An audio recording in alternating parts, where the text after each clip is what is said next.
This is the CBS Evening News. With Dan Rather reporting tonight from Washington. Good evening. A defining day for the future of President Clinton, Special Prosecutor Ken Starr, Congress, and the country. Here's the latest. Details of the Ken Starr accusations are officially out. Starr claims the evidence, quote, may constitute grounds for an impeachment. That Mr. Clinton, quote, pursued a strategy of deceiving the American people and Congress. The president's lawyer fired back saying, quote, a private mistake does not amount to an impeachable action. That sexually explicit details in Starr's report are only there to, quote, humiliate, embarrass, and politically damage the president. Mr. Clinton himself admitted sin, sorrow, and repentance at an emotional White House prayer breakfast today. Our coverage of the Starr Report and fallout begins with CBS News Chief Washington correspondent Bob Schieffer on Capitol Hill. Bob? Dan, this report accuses the president of lying, obstruction of justice, tampering with witnesses before the grand jury. In the view of the independent counsel, it all grows out of the president's relationship with Monica Lewinsky. It was the story of that relationship that took the bulk of the report that the independent counsel released today. The House Sergeant-at-Arms officially unsealed the document at mid-afternoon. It had been advertised as steamy, and you could almost see the steam rising as the boxes came open. It was a tawdry tale told by a young woman who had become emotionally involved with an older married man. She said it had begun during the government shutdown of 1995 with intense flirting. She said, I never expected to fall in love. According to Ms. Lewinsky, she and the president had 10 sexual encounters, 8 while she worked at the White House, 2 thereafter. She testified her physical relationship with the president included oral sex, but not sexual intercourse. In some passages, it is the story of a dreamy-eyed young woman. She called him handsome. He called her sweetie. But she was uncertain he would remain married after he left the White House. She quoted him as saying, who knows what will happen in 4 years when I'm out of office. But there are also torrid passages. During one episode, a cigar was used as a sex toy. At another point, they had sex while he chatted on the phone with a congressman. They took steps to keep the relationship secret. She said he didn't tell her to lie directly, but he did suggest misleading cover stories. Even after she was named a witness in the Paula Jones lawsuit, Ms. Lewinsky says the president reminded her of the cover stories. In the beginning, at least, she felt he really enjoyed her friendship. Early on, he told her, I'm usually around on weekends. No one else is around. You can come and see me. But that eventually changed when he decided to end the relationship. She says the president told her he had hundreds of affairs in his early part of his marriage, but after he had turned 40, he had tried to slow down. There is one other detail. The report confirms that the president did give a blood sample, and it was his DNA that matched the stain on the famous Monica Lewinsky cocktail dress. It was that kind of detail that had Democrats laying low today. Not many here at the Capitol came forward to defend it. But the chairman of the Senate Judiciary Committee, Republican Orrin Hatch, said no one here will take this lightly. Our job here is to be fair and to look at it completely, to have a process that works and that is fair and decent, that has due process, to listen to the president's side of this matter as well. But I have to tell you that what I've read so far is not good. So there's some rocky days ahead for this president, Dan. Bob Schieffer. So how does all this translate, in Ken Starr's opinion, into 11 potential grounds for impeachment of the president in the areas of alleged perjury, obstruction of justice, witness tampering, and abuse of power?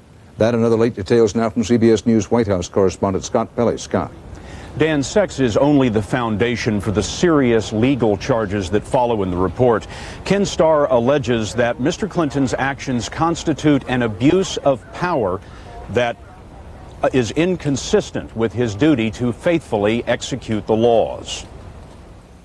That I will faithfully execute the office of President of the United States, preserve, protect, and defend the Constitution of the United States. It was almost exactly 1 year to the day after taking that oath that Mr. Clinton drove to his deposition in the Paula Jones sexual harassment suit and swore to another federal judge to tell the truth. This is where Starr's possible grounds for impeachment begin. There are 11 counts. Count 1, that the president lied under oath in the Jones case when he denied a sexual affair. 2, he lied under oath to the grand jury about his sexual relationship. 3, he lied under oath about being alone with Lewinsky and about the many gifts they exchanged. 4, the president lied under oath about his discussions with Lewinsky concerning the Jones suit. 5, he obstructed justice by concealing gifts then under subpoena. 6, he obstructed justice by suggesting Lewinsky make a false affidavit. 7, he obstructed justice by helping Lewinsky obtain a job at a time she was a potential witness against him. 8, the president lied under oath about his discussions with Vernon Jordan concerning Lewinsky's involvement in the Jones case. 9, he tampered with a potential witness by attempting to influence the testimony of his secretary, Betty Curry. 10, Mr. Clinton endeavored to obstruct justice by refusing to testify and lying to White House aides. And 11, Mr. Clinton abused his constitutional authority, lying to the public and Congress. Starr alleges that Mr. Clinton lied to beat the Jones suit and thwart the Lewinsky investigation. In counts 1 and 2 alleging perjury, Starr makes these points. In the Jones case, Mr. Clinton swore, quote, "I have never had sexual relations with Monica Lewinsky." Months later, before Starr's grand jury, the report says Mr. Clinton explained that answer by maintaining there can be no sexual relationship without sexual intercourse, regardless of what other sexual activities may transpire. In count 8, Starr quotes the testimony of the president's friend Vernon Jordan. After Lewinsky signed a false affidavit, Mr. Clinton asked Jordan to find her a job. Jordan said when he secured the job, he called the president's secretary and said, quote, "Mission accomplished." Count 11 accuses Mr. Clinton of abusing his authority by lying to the public and the Congress in January 1998. But I want to say one thing to the American people. I want you to listen to me. I'm going to say this again. I did not have sexual relations with that woman, Miss Lewinsky. I never told anybody to lie, not a single time, never. The same count also accuses Mr. Clinton of lying again to the public and the Congress on August 17th. While my answers were legally accurate, I did not volunteer information. There is a great deal more besides, including this. The report alleges Mr. Clinton ordered the Secret Service to keep quiet about what it saw. The report says that Monica Lewinsky came to a White House entry gate at one point and was held there by the Secret Service while Mr. Clinton was in the Oval Office with another woman. Miss Lewinsky apparently threw a fit. Mr. Clinton, the report says, called the watch commander into the Oval Office and told him to keep it quiet. The watch commander testified that he went back to his men and said, "Whatever happened here didn't happen. You can keep your jobs as long as you keep it quiet." Yesterday, Mr. Clinton told Senate Democrats that there would be no surprises in today's report. Tonight, some of those Democrats might be wondering just what Mr. Clinton meant by that. Dan? Scott Pelley at the White House. For his part, President Clinton sought to counter the Starr Report on two fronts: public contrition and repentance for his conduct, apologies, but also a strong point-for-point rebuttal and legal defense. CBS's Bill Plant is tracking that part of the story. Bill? Dan, the president today asked again for forgiveness, but his lawyers were not apologizing. They asserted that he had been set up. Working through the night, the White House counsel and the president's private attorneys prepared a rebuttal even before Kenneth Starr released his report. They made this key argument. There is no credible evidence of impeachable offenses. The president's lawyers point out that the Constitution calls for impeachment only for treason, bribery, or other high crimes and misdemeanors. The phrase high crimes and misdemeanors, the lawyers argue, was never designed to allow a political body to force a president from office for a very personal mistake. The lawyers are quick to flatly deny the body of the independent counsel's charges. The president did not commit perjury. He did not obstruct justice. He did not tamper with witnesses, and he did not abuse the power of his office. Mr. Clinton's attorneys do say for the first time that the president admitted he had an improper sexual relationship with Lewinsky. But they still claim, as the president did in his televised speech to the nation, that what happened between Mr. Clinton and Lewinsky was not technically sex. These encounters, they argue, did not consist of sexual intercourse, and they did not consist of sexual relations as he understood that term. The rebuttal questions the motives of Linda Tripp and independent counsel Kenneth Starr in undertaking the investigation to begin with. The salacious allegations in this referral are simply intended to humiliate, embarrass, and politically damage the president. In short, this is personal and not impeachable. The arguments made by the president's lawyers are not intended for any judge or jury or even so much Congress. The whole point of their aggressive response is damage control. The rebuttal is designed to sow enough doubt about the motives of Kenneth Starr so that Democrats in Congress don't come marching down Pennsylvania Avenue to demand the president's resignation. Dan? Bill Plant at the White House. Now, a few minutes ago, the president appeared with the First Lady at an Irish-American peace rally here in Washington, and they received an enthusiastic response from those in attendance at that Irish-American peace rally, with the First Lady joining in the applause and smiling broadly. Yes.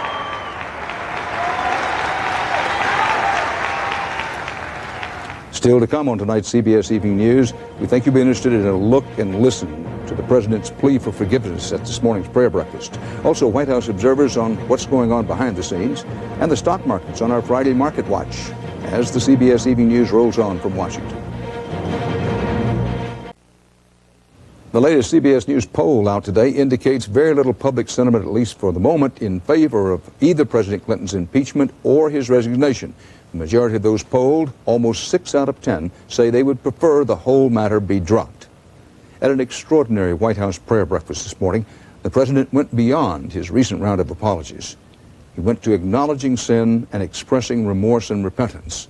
We want you to get a sense of it, so we're now going to show you a rather lengthy for an evening news broadcast excerpt. I agree with those who have said that in my first statement after I testified, I was not contrite enough. I don't think there is a fancy way to say that I have sinned. It is important to me that everybody who has been hurt know that the sorrow I feel is genuine. First and most important, my family, also my friends, my staff, my cabinet, Monica Lewinsky and her family, and the American people. I have asked all for their forgiveness. But I believe that to be forgiven, more than sorrow is required. I have repented. The children of this country can learn in a profound way that integrity is important and selfishness is wrong. I want to embody those lessons for the children of this country. For that little boy in Florida who came up to me and said that he wanted to grow up and be president and to be just like me.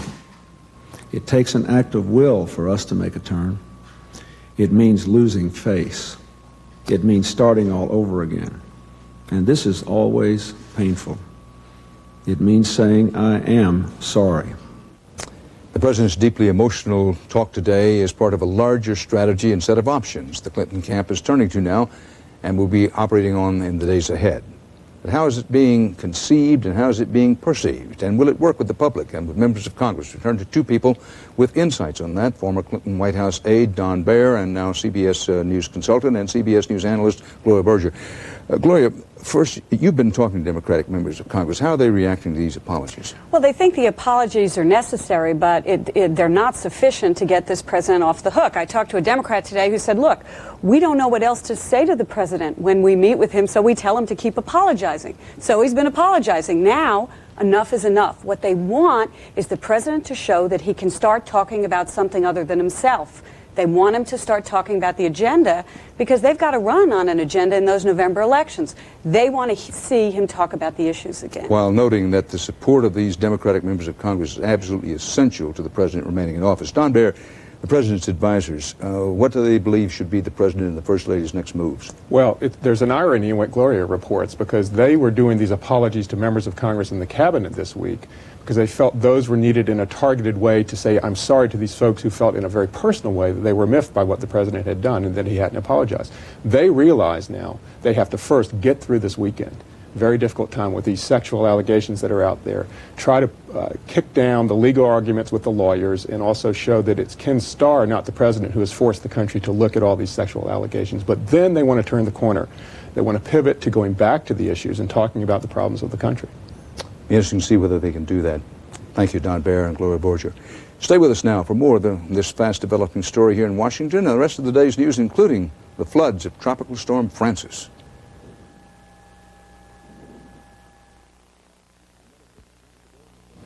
Another big jump today in the September steeplechase on Wall Street. Stock prices down sharply yesterday on impeachment fears, bounced back today on, among other things, economic factors, including a report showing wholesale prices down, the biggest decline since January. The Dow Jones Industrial Average gained nearly 180 points today and ended this week of wild swings on the upside by, for the week, 155 points up. For the year, the Dow is still in the minus column, down 1.4%. Russia tonight turned to its communist past for a new prime minister. CBS's Richard Threlkeld in Moscow has more on what this could mean for the government, the economy, and President Boris Yeltsin. Tonight, Russia finally has a government. The acting foreign minister and ex-KGB spy master Yevgeny Primakov was overwhelmingly approved as Russia's new prime minister by the lower house of the Russian parliament. I'll tell you in advance, Primakov told the deputies, I'm no magician. And he's certainly no Western-style reformer either, from the looks of his economic team. He named a communist economist as his first deputy. Another Soviet-era bureaucrat, Viktor Gerashenko, will head Russia's central bank.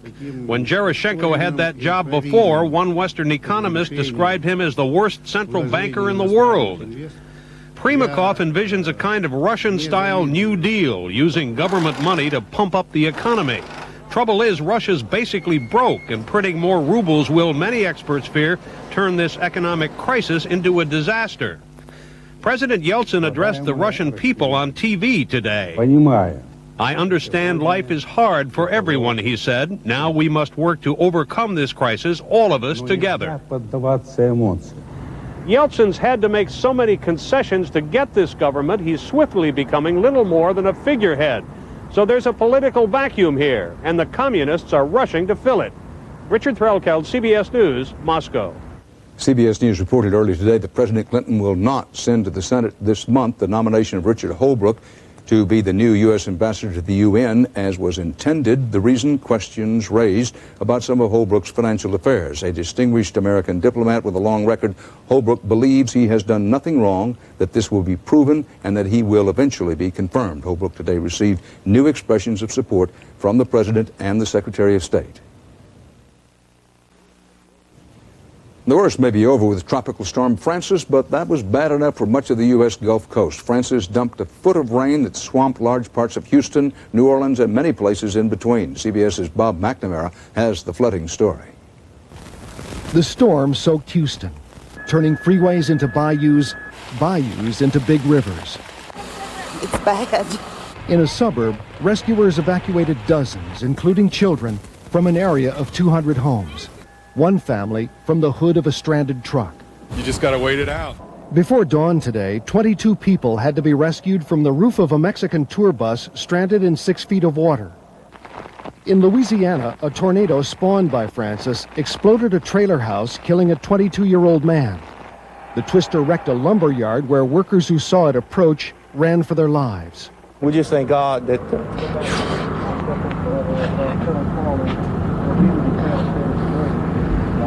nobody got killed. Tonight in New Orleans, Canal Street is a knee-deep canal, a city of flooded stores, beauty salons, and wet feet. Bob McNamara, CBS News, Dallas.